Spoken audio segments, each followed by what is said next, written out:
Mesdames, Mesdemoiselles, Messieurs, bonjour. Bienvenue à une nouvelle émission sur le frère Zach et sur son ministère.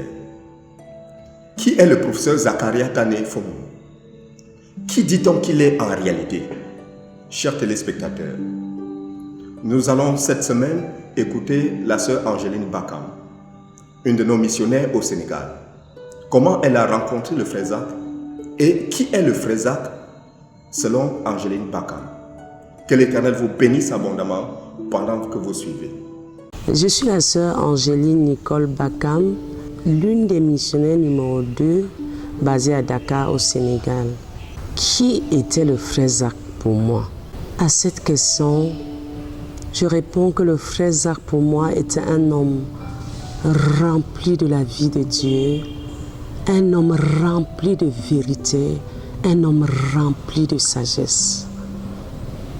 En fait, je l'ai rencontré pour la première fois à travers le traité Trop tard. J'ai donné ma vie au Seigneur en octobre 1993. Un camarade de classe était venu me prêcher l'évangile et il était parti. Je ne m'étais pas engagée au Seigneur, mais en partant, il m'avait laissé le traité Trop tard.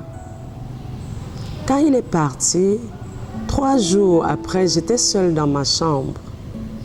Et je me suis retrouvée comme s'il y avait quelqu'un devant moi qui me prêchait l'évangile. Il me posait des questions et je répondais dans mon cœur. C'était juste dans mon cœur. Bref, je suis arrivée à la conviction de ce que j'étais perdue et que j'avais besoin d'un sauveur. Mais je ne savais pas comment prier. Quand je voulais déjà dire à ce Seigneur que je suis désolée, je n'avais pas les paroles, je n'avais pas de mots. Parce que avant ça, j'étais protestante. Et toutes les prières que je connaissais, c'était notre Père qui est au ciel et la foi chrétienne. Et face à la conviction de ce que j'étais perdue, je savais que ce n'était pas ces prières-là que je devais dire au Seigneur.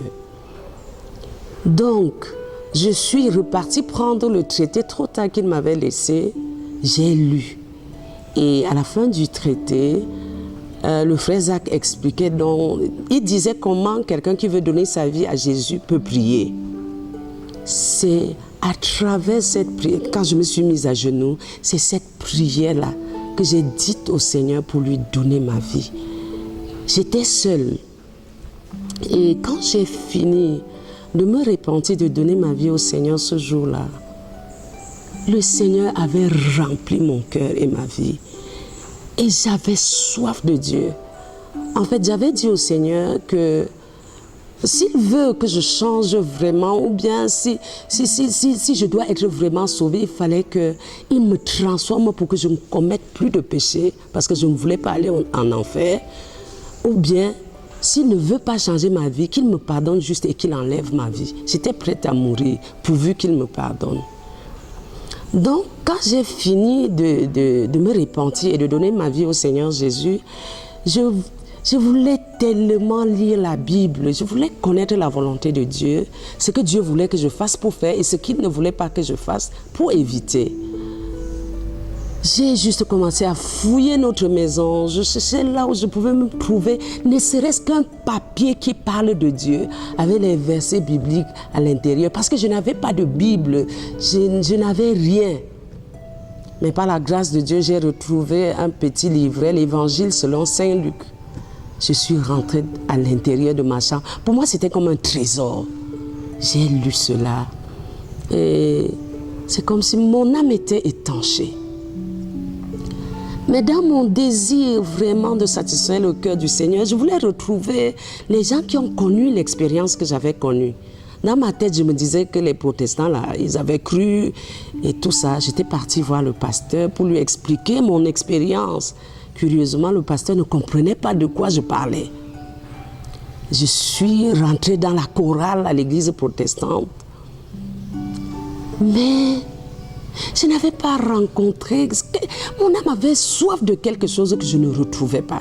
Je trouvais que la manière dont il priait là-bas, c'était comme un discours. C'est comme si ce n'était pas un Dieu connu. Donc quand j'ai passé un peu de temps là-bas, c'est comme si mon âme s'asséchait. J'ai arrêté de partir là-bas. Je ne savais pas là où j'allais partir. Quand par la grâce de Dieu, déjà, celui-là qui m'avait prêché l'évangile, il était revenu de vacances parce que là où j'ai cru, c'était à Baham. Et le frère qui m'avait prêché l'évangile, ses parents étaient à Bafoussam. Donc c'est là-bas qu'il avait cru et qu'il était revenu.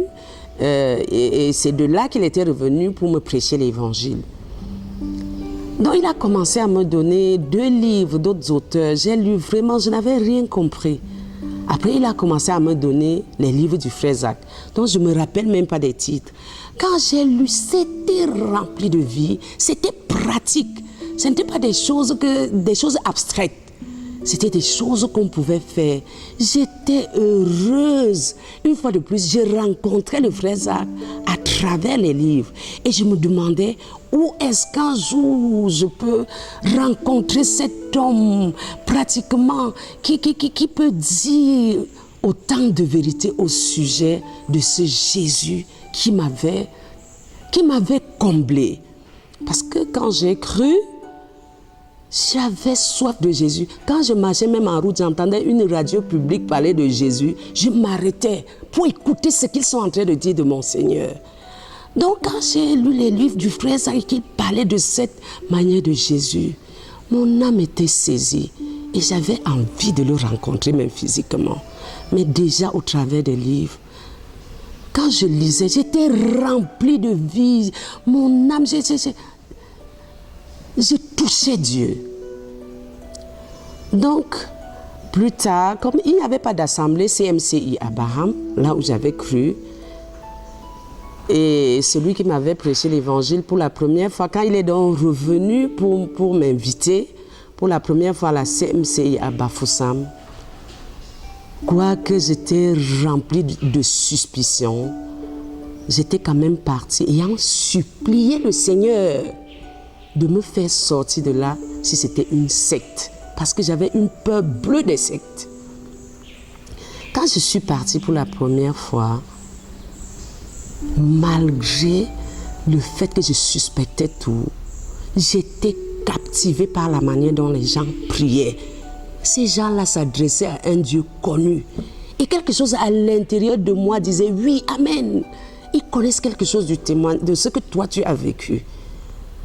C'est comme ça que j'ai retrouvé les frères à la CMCI à Bafoussam. Et je suis restée par conviction. Personne ne m'a suivi. Je savais que c'est là où il fallait que je sois. Et dans ma soif de rencontrer le frère Zach, la première fois que je l'ai rencontré, c'était à Bafoussam. Évidemment, je voyais celui que j'avais déjà rencontré à travers les livres, physiquement.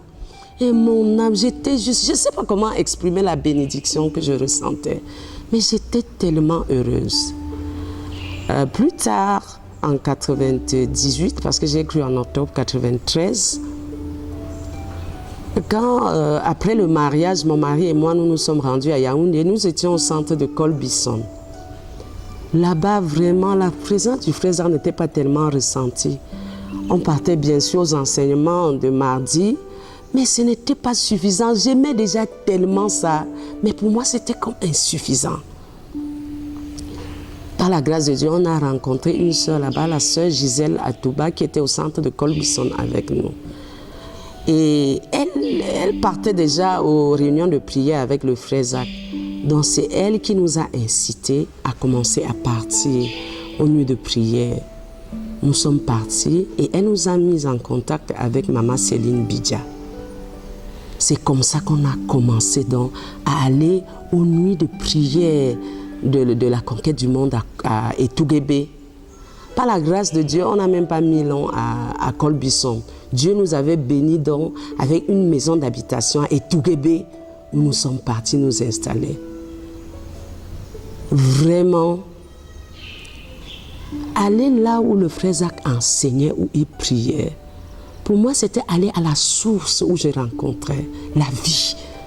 Donc, on a commencé à aller régulièrement aux nuits de prière avec maman Céline qui nous aidait. Quand c'était dur, c'est elle qui était derrière pour dire non, non, non, non, non. Venez aux nuits de prière. C'était difficile de s'absenter, même si on se sentait très fatigué. Elle était à nos trousses.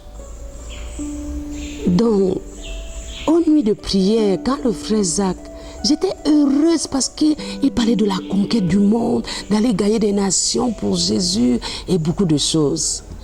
Et j'étais heureuse de rencontrer quelqu'un qui voulait tout donner pour ce Jésus et qui avait tout donné jusqu'au niveau où je le connaissais. Et ça me captivait et j'avais envie de prier pour tous les sujets qu'il donnait et déjà la manière dont il priait. C'est comme s'il était devant Dieu et il s'adressait à Dieu. Et tout ça là, ça me captivait. C'est comme ça qu'on a été, qu'en étant réguliers aux nuits de prière, nous avons été bâtis pour aller comme missionnaires dans ces nuits de prière là. Quand j'allais à ces nuits de prière là, j'étais juste une personne qui poursuivait une soif intérieure. Je n'avais aucune ambition. Beaucoup de choses qu'on partageait, ça me saisissait juste parce que ça rencontrait quelque chose, une soif dans mon cœur, mais je n'avais aucune ambition. Aucune. J'avais juste envie d'être là où la vie était distillée. Donc non seulement aux nuits de prière, parfois on finissait la nuit de prière à 5h30, le frère Zach dit 9h.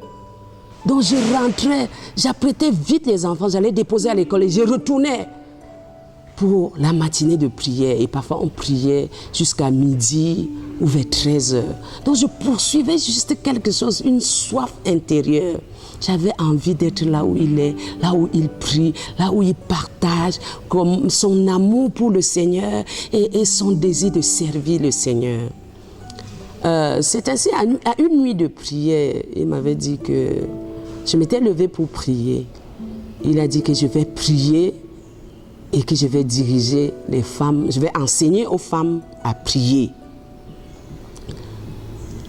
Bon, pour moi, vraiment, je recevais ça avec un cœur tellement enfantin. J'ai juste aussi pris comme il a dit. Parfois, je souriais. J'étais tout simplement comme ça. Mais quand le frère Théodore a dit que je vais commencer à dire, que je vais diriger la maison de prière de Dakar pour toutes les nations, j'ai dit, ah Seigneur, pour moi, c'était l'accomplissement ou je sais pas, c'était ce que le frère Zach avait dit. Le frère Théodore n'était pas là. Mais il a juste dit que je vais diriger la maison de prière de Dakar pour toutes les nations. J'ai le plus connu le frère Zach dans les nuits de prière. J'ai plus communié avec le frère Zach dans les nuits de prière, dans les lieux de prière. Et sa manière de prier, de prier comme ayant Dieu devant lui, ça m'a impacté. J'ai été beaucoup influencée par la vie de prière du frère Zach qui se dégageait aux réunions de prière où j'étais. Parce que c'est un homme qui priait de tout son cœur et de tout son être. Et quand il priait, pour moi, je savais que ça va produire un impact. Donc, ça m'a influencé à parler, à prier de tout mon cœur, à parler à Dieu de tout mon cœur. J'ai appris du frère Zach à prier de tout mon cœur et de toute ma force, parce que c'est comme ça qu'il priait. C'est comme ça qu'il priait. Et j'étais à son école de prière. Ça m'a impacté. Même inconsciemment, ça m'a impacté. Le fait qu'il priait de tout son cœur. Donc, bref, pour moi, le frère Zach était un homme rempli de la vie divine.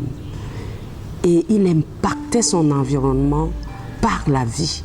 Personnellement, j'ai été impactée par la vie de Dieu qui s'est dégagée de lui. Il était un homme de vérité. Je l'ai rencontré physiquement et à travers les livres, un homme qui dit la vérité. Et c'était un homme rempli de sagesse. Quand je voyais comment il résolvait certains problèmes aux nuits de prière, j'étais juste émerveillée, époustouflée.